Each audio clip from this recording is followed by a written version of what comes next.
Տեք նախագահը Երջանկության նոր բանաձև է գտել, ասում է հարկ վճարելը երջանկություն է։ Front TV-ն այսօր շրջում է Երևանի փողոցներում եւ իրականացնում է հարցախոս։ Ընդամենը հիմարություն, իրանք չեն կարողանում աշխատեն, ներդրումներ չկա,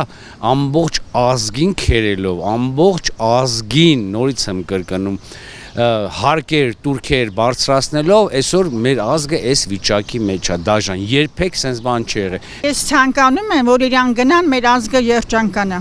Դա անհեթեթություն է։ Հարկը ոնց կարող է երջանկություն լինի, կամ հարկով ենք մենք երջանիկ։ Դե ուրեմն ինքը ընդհանրապես երջանիկ չի երևի։ Եթե փող ունի, վճարելը երջանկություն կլինի։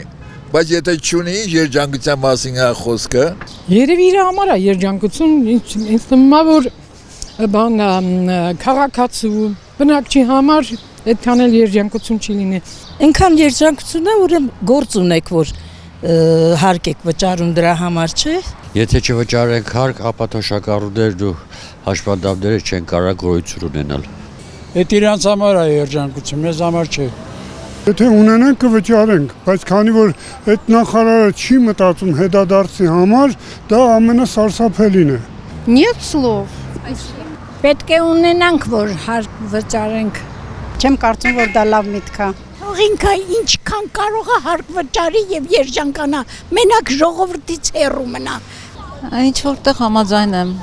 հարկ պետք է վճարել, որպեսզի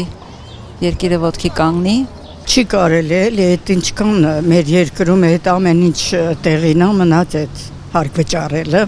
Առողջ ես, կարողանաս աշխատես, պետությանդ երկրիդ օգտակար լինես, դա իրոք մեծ երջանկություն է։ Դե մարդը թոշակ ստանում, ուրիշ ոչ մի եկամուտ չունի։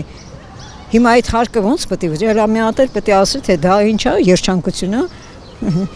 Մենք անդադ երջանկության մեջ ենք գտնվում։ Թող ինքը մտածի մի հատ վերցնի իր վրա, տեսնի դժվար է թե ոչ։ Այն ժամանակ երևի երջանիկ կլինի։